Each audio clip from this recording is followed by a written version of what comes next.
Hi, my name is Lee Baker. I'm a postgraduate student from Bournemouth University studying an MSc in the Green Economy. And today I'm here to talk to you about ecosystem services. Specifically, ecosystem services that we can derive from the New Forest National Park. I'm going to give you a brief description of some of these services. I'm going to discuss potential trades-off with biodiversity, talk about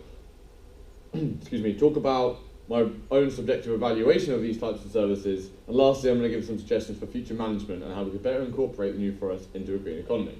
So, the New Forest. The New Forest sits between the coastal city of Southampton to the east and the coastal towns of Bournemouth and Ringwood to the west. The area is made up of around 219 square miles. These 219 square miles are made up of broadleaf woodland, dry heathland and grassland, wet heathland, and of course, tree plantations. In fact, the New Forest holds more ancient trees than any other forest in Western Europe. Species such as beech, yew, oak. Some of the yew species in the New Forest have actually been alive for over 1,000 years, which is around the time the Roundhouses were fighting the Cavaliers in the English Civil War. So, a very long time ago. Over half the site is designated as an SSSI, which means site of specific scientific interest. This is basically a conservation designation and protects these areas from being manipulated or having to undergo major change. The SSSI formation usually falls within this area, on average. The area is actually characterised as a national character area by Natural England, and is drained south by rivers such as Lymington River,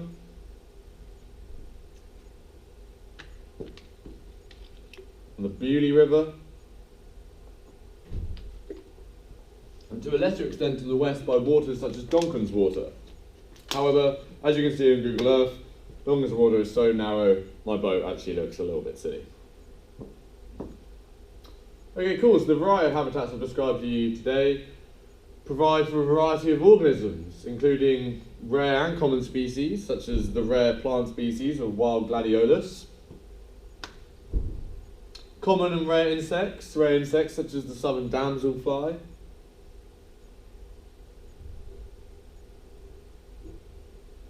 common and rare birds such as the red kite, various deer species, all three snake species native to England, including the rare smooth snake, and lots of different types of livestock, including, of course, the very famous Shetland and New Forest ponies. The National Park Authority is described as a majority of these habitats as being in good ecological status. However, some of them are only considered as moderate, which is obviously a cause for concern given that over half the site is designated for conservation.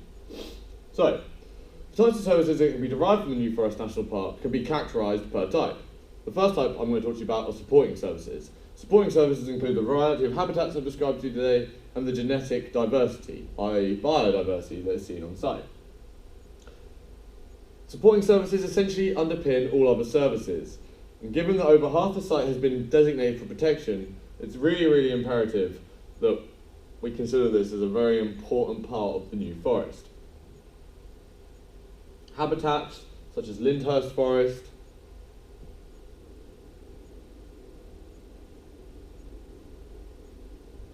or Hatchet Pond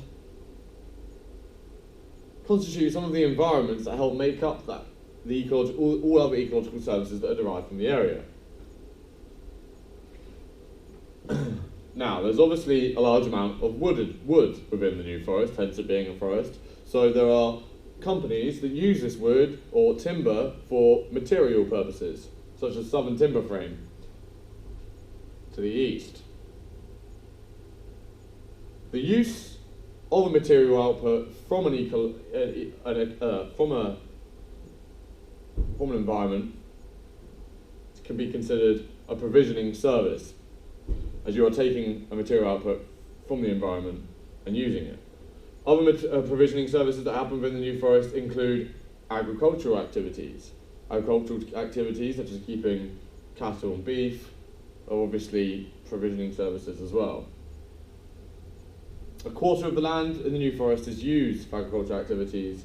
20% of the farms harvest arable crops. These are more located to the south, as this has better drainage. But as I said, cattle and beef are also kept on the New Forest as well, which is also a cultural type of service, our third type of service I'm talking to you about today, as back when the forest was a royal forest, the commoners would invoke forest law and the right of the commoners to turn pasture, or to use the land for pasture, turn pigs, and use wood for fuel and other provisioning services. Other cultural services include Mesolithic findings of worked flint dating back to at least 8000 BC, was found around Lyndhurst Forest. However, the most important cultural service provided by the New Forest is easily tourism and recreational activities. Tourism and recreational activities make up a large amount of what happens within the New Forest. There's over 30,000 hectares of accessible land, over 100 miles of cycle trackway, over 325 kilometres of public rights of way. There's various dog walking routes, horse riding routes, and lots of different visitor attractions. I'm going to talk to you about a couple of the visitor attractions today, however there are many more to be explored. These include Buckler's Hard, a small hamlet in the renowned Bewley Estate, which also houses the National Motor Museum, or the New Forest Open Bus Tour Service, which gives visitors the opportunity to go to towns in and around the New Forest, and then jump on a bus, be taken around to the best sites, and therefore not have to use their own vehicle and contribute greenhouse gas emissions to the environment. There's also the New Forest Wildlife Park, which is really cool because it gives visitors a chance to interact and to increase their knowledge of the variety of organisms and life supported by the New Forest. But also the New Forest Wildlife Park is involved in a number of conservation projects, and it actually is not renowned nationally for its otter rehabilitation services. It's really important, as the Wildlife Park not only provides a cultural service, but in that same sort of sense, also provides a supporting service. So, as I've discussed, there is a lot of wood and a lot of trees, especially ancient trees within the New Forest. In fact, that's going to bring me on to my last type of service, which is regulating services. Regulating services, such as trees storing mass amounts of carbon in their organic matter when they respirate, is really important. Carbon sequestration has been occurring since some of the trees were there, which, as I've already said, was over 1,000 years old. So that's an important regulating service. Other regulating services include the control of water flow and quality. In fact, due to the soil geology of the New Forest, especially its chalky areas, a lot of the water is filtered because of the porous nature of chalk, but the way in which the landscape is formed means that the rainfall is slowed as it goes from the land into the rivers, making this water easily accessible and usable for humans. And then the last regulating service to talk to you about is soil erosion and fertility. Because of the vast amounts of habitats, especially grass and heathland, lots of leaf litter in the New Forest, the soil is well protected and therefore doesn't get eroded away or washed away when it rains, which is really important when you consider the fact that soil is actually a non-renewable resource, as once it's washed away and eroded, it can't be reused again. So, I'm now going to rate these services as how personally I think they're important. My number one important service, which I think is pretty obvious, is supporting services. Supporting services such as biodiversity, genetic diversity, variety of habitats, provide the means for all types of other services. And given the massive biodiversity we've seen globally, potentially the sixth big extinction event, it's really important that we cater and protect areas such as the New Forest that are, bespoke biodiversity hotspots in that sense. The government has actually said that it wants to halt biodiversity loss across the whole country by 2020. I think places like the New Forest are going to be our best hope of doing that. So my second most important type of service is going to be regulating services, such as water quality control, carbon storage, soil protection. These sort of services, of course, actually provide the means for life still further, and it's probably fair to say without supporting services and regulating services, we wouldn't actually see any provisioning of cultural services occur from an ecosystem. They're very important. Which brings me on to my third most important type of service, which in regards to the New Forest, I'm going to go for cultural. Obviously there's a historical context to that, but for me personally, recreation and tourist activities are the reason why I'm going to rate cultural as my third most important. I think it's really, really good and imperative, in fact, that individuals and the general public get out in natural areas, get to gauge that intrinsic value and see the real beauty of natural settings, but also get kept healthy and keep themselves active, and therefore can probably go contribute towards the economy and society in general in a more productive manner. So my last service that leaves is provisioning services. Now, provisioning services have obviously contributed a lot to society, but in the case of the New Forest, I just don't think they're as important. That's because the scale isn't as large. There's a huge amount of timber, a huge amount of livestock that's kept within the area. But again, there is a cultural aspect to the provisioning services, such as the right of the commons. And one thing I think, if you're going to take anything away from my presentation, would be that I don't actually think that any of these services aren't important. They're all important in their own individual reasons, and natural England wouldn't rate the New Forest National Park as a national character area unless all four of those services, including provisioning services, including cultural services, were, occurring in the way and manner that they already do. So I'm now going to give a couple of suggestions as to how I think the park could be better catered for. In all honesty, I'm not going to stand here and pretend that I know more about catering for the New Forest than the National Park Authority. They already do a large, extensive amount of work on protecting the provisioning or on the protection of these services.